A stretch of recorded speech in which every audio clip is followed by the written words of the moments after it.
Hello students, welcome to IASBYHEART. Welcome to today's comprehensive editorial analysis. இன்னைக்கு editorial ஒரு page தான் இருக்குது. The other page is dominated by the upcoming assembly elections. So இந்த பேஜில் UPSC perspectiveல என்னென்ன articles இருக்குங்கிறத இன்னைக்கு பார்க்கலாம். So without any further delay, let's get into today's video. So let's look at the first article, plow to plate, handheld by the Indian state. இந்த ஆர்டிக்கலில் எதை பற்றி பேசுகிறாங்க அப்படின்னா இந்தியன் அக்ரிகல்ச்சருக்கு என்னென்ன கேரக்டரிஸ்டிக்ஸ் இருக்குது, என்னென்னலாம் ப்ராப்ளம் இருக்குது, எப்படி வந்து what are the things that the state should do அப்படிங்கிறது. இது ஆக்சுவலாக ஒரு மெயின்ஸ் ஆன்சர் மாதிரி நம்ம எழுதக்கூடிய எல்லா இம்பார்ட்டன்ட் பாயிண்ட்ஸுமே இருக்குது. அந்த ரொம்ப இம்பார்ட்டன்ட் பாயிண்ட்ஸ் க்ரீன்லேயும் normal points that an aspirant should know வந்து எல்லோலையும் ஹைலைட் பண்ணியிருக்கேன். Just have a look at this. The first point, due to a variety of limiting factors from uncertainties of the weather to soil fertility, water availability, increasing returns to scale are very difficult to achieve in farming. முக்கியமா farmers face பண்ற என்னென்ன problem? Too much dependence on weather or monsoon. நம்ம இன்னுமுமே majority of Indian agriculture is rain fed agriculture. Second one, soil fertility. ரொம்ப time நம்ம எடுக்க அதாவது ஒரு சாயிலுக்கு retain பண்றதுக்கு டைம் கொடுக்காம நம்ம எடுத்துட்டே இருந்தோம் அந்த soil fertilityயுமே ரொம்பவே குறையும். Water availability, increasing returns to scale are very difficult to achieve. Water availabilityயுமே ரொம்ப முக்கியமான factor because in majority of the areas in India, for example இப்போ கர்நாடகா பெங்களூர்ல எல்லாம் எடுத்துக்கிட்டா severe water scarcity. சென்னையிலேயே day 0ன்னு ஒன்று that happened. அந்த மாதிரி எல்லாம் இருக்கும்போது ground water வேகமாக deplete ஆகுது. Majority of the farmers are dependent on ground water. அப்படி இருக்கும்போது what are the things that we are going to do? இதை வந்து the state should take a step அப்படிங்கிறத இதில் சொல்லியிருக்காங்க. Through overwork and self-exploitation, peasant farmers are able to cling on to their land. அப்படி இருந்துமே இன்னுமே agriculture people dependent on agriculture ஒரு 50 to 56% இருக்காங்க இந்தியாவில். Though it contributes very less to the GDP, people dependent on agriculture இன்னுமே நிறைய பேர் இருக்காங்க. இதுக்கு நிறைய ரீசன்ஸ் இருக்கு. ஃபார் எக்ஸாம்பிள் இப்போ இன்னைக்கு அவன் ஒரு நல்ல ஓனராக இருக்கான், ஒரு கொஞ்ச நாளில் அவனுக்கு லாஸ் ஆயிடுச்சு அப்படின்னா கூட he doesn't sell his land, move on to the other job. சரி ஓகே அக்ரிகல்ச்சர் செக்டர்ல இருந்து மேனுஃபேக்சரிங் செக்டர் இல்லை சர்வீஸ் செக்டர் போவோன்னு பார்க்குறது இல்லை. நம்ம ஊரில் எப்படின்னா லேண்டை வந்து ஒரு அசெட்டாக பார்க்குறாங்க. அதுவும் வந்து ஹெரிடிட்ரியாக இருக்க லேண்டுனா it has a very different value. So what people do is அவங்க எந்த நிலத்தை ஓன் பண்ணாங்களோ அந்த நிலத்துலேயே அவங்க வேலை செய்கிறதுக்கோ இல்லை வேறு நிலத்தில் போய் கூலி வேலை செய்கிறதுக்கு ஒரு நிலைமை வந்தாலுமே people are still managing to clinging on to the small piece of land that we have. 86% of India's farmers are small and marginal farmers. மொத்தம் small farmers, marginal farmers, medium and large. இதில் large land holdings இருக்கவங்க ஒரு 2 hectares மேலே இருக்கவங்க. Small அப்படின்னு பார்த்தீங்கன்னா ஒரு 2 ஏக்கருக்கும் கம்மியாக இருக்கவங்க. ஸோ இவங்க தான் ரொம்ப ஜாஸ்தியாக இருக்காங்க. ஸ்மால் அண்ட் மார்ஜினல் தான் ஜாஸ்தியாக இருக்காங்களே தவிர லார்ஜ் farmers ரொம்ப கம்மியாக இருக்காங்க அப்படிங்கிறது தான் இதில் சொல்கிறாங்க. These people are too poor to afford a warehousing facility and are therefore compelled to bring their harvest to the market around the same time. இப்போ warehouse இருக்கு, ஒரு கோல்ட் ஸ்டோரேஜ் இருக்கு அப்படின்னா இப்போ வந்து எல்லாருமே ஒரே டைம்ல தான் அறுவடை பண்ணுவாங்க. எல்லா இப்போ தக்காளி போடுறாங்கன்னா தக்காளி போடுற எல்லா ஃபார்மர்ஸுமே ஒரே டைம்ல தான் அறுவடை பண்ணுவாங்க. அப்படி இல்லாமல் இப்போ ஒரு கோல்டு ஸ்டோரேஜ் இருக்குன்னா கொஞ்சம் கொஞ்சமாக மார்க்கெட்டுக்கு சப்ளை வரும். அது எதுக்கு வந்து இப்போ ஹார்வெஸ்ட் பண்ணி முடிக்கிறாங்களா ஒரு கிலோ 10 ரூபா தான், ஒரு கிலோவே 10 ரூபா அப்படி இருக்கும். அதுக்கப்புறம் கொஞ்ச நாள் கழிச்சு ஒரு கிலோ 50 ரூபா 60 ரூபா. இந்த ஃப்ளக்சுவேஷன் இல்லாமல் if we have proper storage facility, cold ஸ்டோரேஜாக இருக்கட்டும் இல்லை வேர் ஹவுசிங் ஃபெசிலிட்டி இருந்ததுன்னா then always the price will be maintained at 30 rupees or 25 rupees per se. இந்த மாதிரி ஒரு ஆவரேஜ் மெயின்டைன் ஆக ஒரு வாய்ப்பு இருக்குது. ஆனால் த திங் இஸ் அவங்க ஸ்மால் ஃபார்மர்ஸாக இருக்காங்க. வேர் ஹவுஸ் யூஸ் பண்ணோன்னா அதுக்குமே நம்ம கொஞ்சம் பே பண்ணுற மாதிரி தான் இருக்கும். So what they are doing is இன்னைக்கு ஹார்வெஸ்ட் பண்ணுறாங்களா உடனே அன்னைக்கு சாயந்தரமே இல்லை காலையிலேயே போய் அதை அடுத்த நாள் சந்தையில் விற்றுட்டு உடனே காசு அந்த மாதிரி தான் அவங்களுக்கு இருக்குது. Since these are very perishable goods, சீக்கிரம் கெட்டு போகிற கூட்ஸாக இருக்கிறதுனால the thing is they have to go and sell it immediately. During a bumper crop, while prices fall, the resulting rise in demand is not enough to salvage farmers' outcomes. அதாவது இப்போ price குறையுது, அதாவது நிறைய எல்லாரும் at டைமில் நான் சொன்ன மாதிரி அறுவடை பண்ணியிருந்தாங்கன்னா கடகடன்னு ப்ரைஸஸ் குறையும். அந்த ப்ரைஸஸ் குறையிற டைமில் ஒரு ஸ்மால் அண்ட் மார்ஜினல் ஃபார்மரால் ப்ராஃபிட் எடுக்க முடியல. பிகாஸ் அவன் இன்னைக்கு 10 rupeesக்கு கம்மியாக கொடுத்தா எனக்கு கட்டுப்படி ஆகாதுன்னா அதை விட கம்மியாக கொடுக்கறதுக்கு இன்னும் வறுமையில் இருக்க ஃபார்மர்ஸ் இருக்க தான் செய்கிறாங்க. So that's why it will not bring them ப்ராஃபிட்டை விடுங்க சஸ்டைனபிள் மெயின்டெனன்ஸ்க்கே வழி இல்லை அப்படிங்கிறத இதில் சொல்கிறாங்க.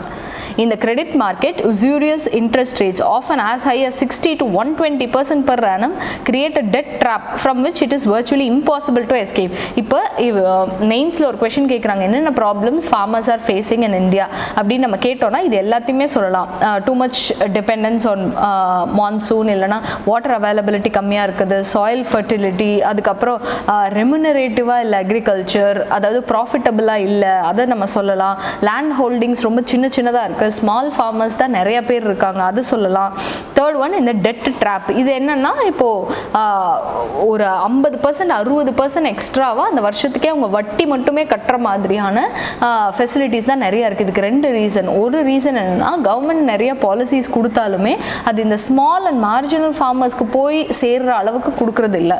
அப்படி கொடுக்குற பாலிசிஸுமே இவங்களுக்கு அவேர்னஸ் இருக்க மாட்டேங்குது. ரொம்ப நாளாக வட்டி கடையில் தான் அவங்க கடன் வாங்குறாங்களா, இன்னமும் அதே தான் பண்ணிட்டு இருக்காங்க. எதுக்கு பேங்க்குக்கெல்லாம் போயிட்டு, அதுவும் இல்லாமல் பேங்க்ல நிறைய ப்ரொசீஜர் இருக்கு. இந்த கார்டு வச்சிருக்கீங்களா, அந்த கார்டு வச்சிருக்கீங்களா, அப்புறம் பேங்க்ல காசு போட்டால் வந்து இந்த சைபர் த்ரெட்ஸ் அதெல்லாம் இருக்கு, ஏடிஎம் போய் எடுக்க தெரியாது காசு எங்களுக்கு அப்படி சொல்லுவாங்க. இந்த மாதிரி நிறைய டெக்னிக்கல் டிஃபிகல்ட்டிஸ். இப்போ யாராவது ஒருத்தவங்க கிட்ட வட்டி கடையில் போய் வாங்குறாங்க அப்படின்னா லோக்கல் லாங்குவேஜில் பேசுவாங்க. தே வில் ஹேவ் அண்டர்ஸ்டாண்டிங், ஒரு கான்ஃபிடென்ஸ் இருக்கும். சரி இவன் எங்கே காசு கொடுக்காம போயிட போகிறான்னா அவனும் தருவான், இவங்களும் ஒரு அண்டர்ஸ்டாண்டிங் இருக்கும். ஆனால் பேங்க்குங்கும் போது ரெட் டேப்பிசம், நிறைய ரூல்ஸு, தே ஓன்ட் அண்டர்ஸ்டாண்ட். அதுவும் சுத்தமாக படிக்காதவங்களா இருந்தாங்கன்னா அவங்களுக்கு எதுவுமே புரியாது. ஸோ வாட் தேல் டூ இஸ் இந்த மாதிரி என்ன சொல்கிறது, இன்ஃபார்மல் கிரெடிட் சோர்ஸுக்கு தான் அவங்க போவாங்களே தவிர ஃபார்மல் கிரெடிட் சோர்ஸுக்கு வர மாட்டாங்க. Food Corporation of India and Agricultural Prices Commission CACP since 1985 were set up in 1965 itself. இருந்தாலுமே ஒரு என்ன சொல்கிறது, க்ரீன் ரெவல்யூஷன் வந்து ஒரு திடீர்னு ஒரு பம்பர் ஹார்வெஸ்ட், நம்ம ஒரு ஃபெமைனில் இருந்த ஒரு கண்ட்ரி திடீர்னு we started to export things, அந்த அளவுக்கு நம்ம வந்துட்டோம் அப்படின்னா there are few downsides of green revolution. இது வந்து இன்னொரு மெயின்ஸ் கொஷின் கேட்டாங்கன்னா என்னென்ன டவுன்சைட்ஸ் நம்ம எழுதலாம். Green Revolution also sowed the seeds of its own destruction. என்னென்ன நெகட்டிவ் திங்ஸ் நம்ம இதில் பார்க்கலாம். A phenomenon completely unprecedented in Indian history. என்னன்னா farmer suicide. நம்ம எவ்வளோ வருஷமாக நம்ம ஹார்வெஸ்ட் பண்ணிட்டு இருக்கோம், எவ்வளோ வருஷமாக Indians are dependent on agriculture. அப்படி இருக்கும்போது இந்த க்ரீன் ரெவல்யூஷன் அவ்வளோ சக்ஸஸாக இருந்திருந்தால் ஃபார்மர் சூசைட்ஸ் ஏன் இன்க்ரீஸ் ஆகுது? இதுவே ஃபர்ஸ்ட் கொஸ்டின். ஃபார்மர் சூசைட்ஸ் இந்த ரேட்டில் போகிறதுக்கு, அதாவது கிட்டத்தட்ட 3 lakh farmers committed suicide in last 30 years. இந்த ரேட்டில் ஏன் போகணும்? We have been doing agriculture for a very long time. அப்போல்லாம் டெக்னாலஜி இல்லாத காலத்தில் ப்ராஃபிட்டபிளாக இருந்துட்டு இவ்வளோ டெக்னாலஜி இருக்கும்போது ப்ராஃபிட்டபிளாக இல்லாமல் ஃபார்மர் சூசைட்ஸ் அதிகமாகிறது ஒரு major drawback. Second one, increasingly expensive chemical inputs is falling which meant higher cost of cultivation. அதாவது இப்போது க்ரீன் நிறைய உங்களுக்கு க்ராப் வருது அப்படின்னா அதுக்கேற்ற அளவுக்கு நம்ம அந்த க்ராப்பை ப்ரொடெக்ட் பண்ணோம். It has become very high maintenance. முன்னாடிலாம் என்ன பண்ணுவாங்கன்னா சும்மா அந்த வேப்ப இலைய அடிக்கிறது அந்த மாதிரி நார்மல் மெத்தட்ஸ் போயிட்டு இருந்தாங்க. இப்போ since we are going for scientific methods, then அதுக்கேற்ற மாதிரி we have to protect the crop. அதனால pesticides அடிக்கணும், fertilizers அடிக்கணும், ப்ராப்பர் மெயின்டெனன்ஸ் பண்ணணும். அதனால இன்புட் காஸ்ட்ஸே ரொம்ப அதிகமாகிடுச்சு. இது இன்னொரு ட்ராபேக். அந்த அளவுக்கு அவுட்புட் இருக்கிறது இல்லை. இப்போ நார்மலாக ஆர்கானிக் ஃபார்மிங் பண்ணியிருந்து எவ்வளோ ப்ராஃபிட் வருமோ அதே அளவு தான் ஹை இன்புட்ஸ் போட்டு அவங்க கொடுக்குற ஒரு யூஸ்வலாக எவ்வளோ அவுட்புட் வருமோ அதை விட கொஞ்சம் அதிகமாக வருது, மற்றபடி பெரிய டிஃப்ரென்ஸ் இல்லை அப்படிங்கிறத இதில் சொல்கிறாங்க. Around 90% of India's water is consumed in farming and out of this 80% is used up by rice, wheat, sugarcane. முக்கியமான இன்னொரு விஷயம் என்னென்னா தீஸ் கிராப்ஸ், இந்த green revolution crops, everything, all these crops they need lot of water. அப்படி இருக்கும்போது already we are suffering from water crisis. இந்த டைம்ல what we have to do is என்ன சொல்ற shrewd measures like drip irrigation, இல்லனா கம்மியான water less water intensive crops அந்த மாதிரி போறதுக்கு பதிலா கிரீன் ரெவல்யூஷன்ல நம்ம வச்சிருக்க எல்லா கிராப்ஸுமே, ரைஸா இருக்கட்டும், வீட்டா இருக்கட்டும், முக்கியமா சுகர் கேன், இதுக்கெல்லாம் எப்பவுமே தண்ணி தேங்கிட்டே இருக்கணும். அவ்வளோ தண்ணிக்கு where will we go? surely ground water தான் எடுப்போம். ஒரு கட்டத்துக்கு மேல அப்ப ground water will get used up. so இதோட repercussion எப்படி இருக்கும்னு பார்த்தீங்கன்னா ரொம்ப சிவியராக இருக்கும் அப்படிங்கிறத இதில் சொல்கிறாங்க. farmers continue to grow these water intensive crops even in water short regions. for example இப்போ தமிழ்நாட்டிலே எடுத்துக்கிட்டிங்கன்னா இப்போ ஈரோடு சேலம் அந்த சைட்லாம் பார்த்தீங்கன்னா ரொம்ப வாட்டர் அவ்வளோலாம், பிகாஸ் அந்த சாயிலே பார்த்தீங்கன்னா it is made of rocks, ஒரு மலை அந்த பேஸில் தான் இருக்கும். ஸோ அந்த இடத்துலையுமே கூட வாட்டர் இன்டென்சிவ் கிராப்ஸ் நம்ம போடும்போது தென் வாட் இஸ் ஹேப்பனிங், ரொம்ப டீப்பாக போர்வெல் போடுறது, இருக்க கிரவுண்ட் வாட்டரையுமே எடுக்கிறது. ஆனால் அதுக்கேற்ற அளவுக்கு வாட்டர் ரீசார்ஜ் ஆகாது, பிகாஸ் அந்த ஏரியா எல்லாமே ஓரளவுக்கு ரெயின் ஷேடோ ரீஜன் தான். இப்போ கோயம்புத்தூர்னா அது it will get more rain. தமிழ்நாட்டிலே அந்த மாதிரி ரெயின் ஷேடோ ரீஜனில் கூட இன்னமுமே பல்சஸ் அதெல்லாம் கல்டிவேட் பண்ணால் பரவாயில்ல. எதுக்கெல்லாம் தண்ணி கம்மியாக தேவையோ அதெல்லாம் கல்டிவேட் பண்ணாமல் எதுக்கு தண்ணி அதிகமாக தேவையோ அதை தான் நம்ம கல்டிவேட் பண்ணுறோம். அதுவுமே ஏங்கிறத இந்த ஆர்டிக்கல்லே சொல்கிறாங்க. Because of an assured market for rice and wheat. இப்போ ரைஸ் இப்போ நீங்கள் ஏதாவது பல்சஸ்லாம் விளைவிக்கிறீங்கன்னா அதை வாங்குவாங்களா மாட்டாங்களா நமக்கு தெரியாது, அதுக்கு எம்எஸ்பி கன்ஃபார்மாக அவ்வளோதான் தருவாங்களான்னு தெரியாது. ஆனால் ரைஸோ வீட்டோனா கண்டிப்பாக காசு உண்டு. காசு இல்லைனா கவர்மெண்ட்டை கேட்கலாம், இல்லைனா போராட்டம் பண்ணலாம், இல்லைனா மற்றவங்க எல்லாரும் என்ன பண்ணுறாங்களோ அதையாவது பண்ணலாம். நம்ம பாட்டுக்கு ஏதாவது வித்தியாசமாக பண்ணுறோன்னு சொல்லிட்டு நம்மளால் அந்த காசு கிடைக்காம போயிடுச்சுன்னா அவன் போட்ட இன்புட் காஸ்ட், டைம், எனர்ஜி எல்லாமே வேஸ்ட் ஆகிடும். So that is the main reason. Because of assured market, people are following this water intensive crops. Public procurement இன்னும் எடுத்துக்கிட்டிங்கன்னா the government procure பண்ணுற crops அதோட coverage is only very low proportion of India's crops, regions and farmers. We need to greatly expand the basket of public procurement to include more crops. வெறும் rice, வீட், sugarcane மட்டும் இருக்கக்கூடாது. எதெல்லாம் less water intensive graphs ஆனால் மக்களுக்கு சாப்பிட்றதுக்கு ரொம்ப நல்லதோ அந்த கிராப்ஸ் எல்லாமே இதில் இன்க்ளூட் பண்ணணும். If done right this single reform would secure multiple win-wins. இதில் என்னென்ன அட்வான்டேஜஸ் இருக்குன்னு பார்த்தீங்கன்னா higher and sustainable farmer income. அதாவது இப்போ பல்சஸ்க்கெல்லாம் நம்ம நிறைய ஃபர்டிலைசர், பெஸ்டிசைட் எல்லாம் போடவே தேவையில்லை, சும்மா விட்டாலே அது தானாகவே வளர்ந்துடும். ஸோ இன்புட் காஸ்ட்ஸ் குறையும். Second one, greater water security. Water அதிகமாக தேவைப்படாது, வாட்டரை நம்ம கன்சர்வ் பண்ணலாம். Third one, better consumer health. வெறும் சாதம் சாப்பிட்றது it is not at all a balance diet. அதுவே இப்போ நம்ம லெக்யூம்ஸ் அப்புறம் வந்து தால் அந்த மாதிரி ஐட்டம்ஸ் எடுத்துக்கிறோம் அப்படின்னா it is good for health of the people. It provides a very balanced diet. Procurement must be local and follow the logic of regional agroecology. ஒரு சென்ட்ரல் கவர்மெண்ட்டோ ஒரு ஸ்டேட் கவர்மெண்ட்டோ ஸ்டேட்டில் இருக்க எல்லா இடத்துக்கும் இதுதான் ப்ரொக்யூர்மெண்ட், எல்லா இடத்துக்கும் இதுதான் ப்ரைஸ், இந்த ப்ரைஸில் தான் ப்ரொக்யூர் பண்ணோம் அப்படி பிளைண்டாக சொல்கிறத விட லோக்கல் பேட்டர்னுக்கு ஏற்ற மாதிரி. ஃபார் எக்ஸாம்பிள் இப்போ சென்னை மட்டும்னா சென்னையில் என்னென்ன கிராப்ஸ், சென்னையில் அக்ரிகல்ச்சர் ப்ராக்டிஸ் பண்ணுறவங்க எவ்வளோ பேர் இருக்க போகிறாங்க, சபர்ப்ஸில் மட்டும் தான் இருப்பாங்க, அவங்க என்ன கிராப்ஸ் போடுறாங்க, அந்த கிராப்ஸுக்கு என்ன ப்ரைஸ், இந்த மாதிரி லோக்கலாக ஸ்பெசிஃபிக்காக அவங்க மட்டும் இதை கொடுக்கணும் அப்படிங்கிறது ஒரு முக்கியமான விஷயம். Huge volumes of water could be saved if cropping patterns are diversified to include a variety of millets. For example, இப்போ வந்து these millets are called as Nutri cereals, pulses, oil seeds. இப்போ தமிழ்நாடு ஃபுல்லாவுமே எடுத்துக்கிட்டோம்னா எந்த இடத்துல ஆயில் சீட்ஸ் போட்டால் நல்லா வரும், எந்த இடத்துல மில்லட்ஸ் போட்டால் நல்லா வரும், எந்த இடத்துல போட்டால் பல்சஸ் நல்லா வரும், இந்த மாதிரி அவங்களோட அட்வான்டேஜுக்கு ஏற்ற மாதிரி ப்ளே பண்ணணும் அப்படிங்கிறத இதில் சொல்கிறாங்க. இந்த ஒரு ரிஃபார்ம் பண்ணாலே நமக்கு நிறையவே மிச்சமாகும். 25% of the actual production of the commodity for that particular season to be expended up to 40% if the commodity is part of the public distribution system. அதாவது இப்போ ரேஷன் இல்லைனா மக்களுக்கு ஏதோ கொடுக்க போகிறோம் அப்படின்னா அது 25% ப்ரொடக்ஷன் இப்போ இருக்குன்னா அதை 40% இன்க்ரீஸ் பண்ணணும் அப்படிங்கிறாங்க. Under PM Asha scheme, the locally procured crops should then be incorporated into Anganwadi supplementary nutritional midday meal programs. Because இப்போ வந்து midday mealல சாப்பாடு முட்டை மட்டும் போடுறது இல்லாமல் இன்னும் நம்ம வேரியஸ் பேலன்ஸ் டயட் கொடுக்குறோம் அப்படின்னா ஆப்வியஸ்லி இப்போ லோக்கல் ஃபார்மர்ஸ் அவங்க போய் அந்த ஸ்கூல்லையே பக்கத்தில் இருக்க அங்கன்வாடிஸ்லேயே அவங்க வந்து அவங்க ப்ராடக்ட்டை சேல் பண்ணலாம். அப்படி பண்ணும்போது அவங்களுக்கு டைம் மிச்சம், எனர்ஜி மிச்சம், ஃபியூவல் காஸ்ட்ஸ் மிச்சம். இங்கேருந்து பக்கத்து ஊருக்கு போய் அந்த சந்தையில் விற்று அந்த எம்எஸ்பி லாஸு இதெல்லாம் இல்லாமல் அவங்களுக்குள்ளேயே, அதாவது ஒவ்வொரு village R even small grams can become self sustainable அப்படிங்கிறது இது ஒரு proposal. Tackling India's twin syndrome or syndemic of malnutrition and diabetes. இது ரெண்டு தான் இந்தியாவில் இப்போ இருக்க ரொம்ப பெரிய ப்ராப்ளம். அதாவது இன்னொன்று என்ன சொல்லலாம்னா ஒபிசிட்டியும் சொல்லலாம். there are half of people who do not have proper food and they are malnourished. there are half of people who eat over food and they are obese. இந்த ரெண்டு ப்ராப்ளமே கான்ட்ராஸ்ட் ப்ராப்ளம்ஸ். இது ரெண்டையுமே நம்ம ப்ராப்பராக டேக்கிள் பண்ணணும். since these crops have lower glycemic index while providing higher content of dietary fiber, vitamins, minerals, proteins and antioxidants. So glycemic index கம்மியா இருந்ததுன்னா it is good for health. People will not become obese. இந்த pulses vitaminsலலாம் இது கம்மியா இருக்கிறதுனால many people should promote this அப்படிங்கறது சொல்றாங்க. Today only 17% of farm produce passes through mandis. To provide farmers access within a radius of 5 kilometers, India needs 42,000 mandis, which is a need for urgent reform. So, ஓரளவுக்கு இப்போ ஃபார்மரால் எவ்வளோ தூரம் travel பண்ண முடியும்? Maximum ஒரு 5 kilometers. ஒவ்வொரு 5 kilometers once நம்ம மண்டி வைக்கணும். அப்படி வச்சாலே India needs 42,000 more mandis.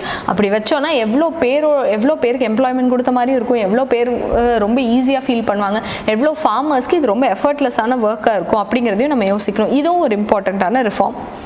Given this unique Indian demographic transition, agriculture will need to be greatly strengthened, especially bearing in mind the complete nightmare of our urban metropolises are for current and future migrants. இல்லனா என்ன பண்ணுவாங்க அப்படினா இப்போ agriculture profitable இல்லனா agriculture practice பண்றவங்கலாம் சும்மாவும் இருக்க முடியாது because they have a family to feed. So what they'll do is migration நடக்கும் from urban areas or suburban areas to metropolises.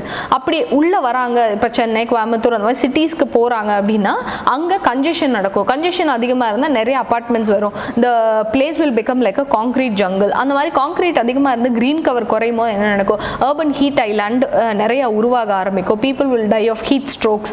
அந்த மாதிரி இது ஒரு விஷயம் இல்லை, this has a very big repercussions. அதே மாதிரி நிறைய பேர் மெட்ரோபாலிட்டன் ஏரியாவில் போகும்போது ஏர் பொல்யூஷன் அதிகமாகும். ஏர் பொல்யூஷன் அதிகமாக ஏர் பொல்யூஷன் ரிலேட்டட் டெத்ஸ் அதிகமாகும். So this has a very big change. It's high time that we should act on this. No reform can succeed that does not strengthen the weak and excluded. எந்த ஒரு ரிஃபார்முமே நம்ம வெறுமன majority of the population நல்லா இருக்காங்களா அவங்களுக்கு மட்டும் reform கொடுக்கலாங்கிற எந்த ஒரு ஸ்கீமுமே சக்சீட் ஆகாது. த scheme which also includes the week and the excluded people are marginalise people, அந்த ஸ்கீம்லாம் மட்டும்தான் சக்சீட் ஆகுங்கிறது இந்த ஆர்டிக்கலில் சொல்லி முடிச்சிருக்காங்க.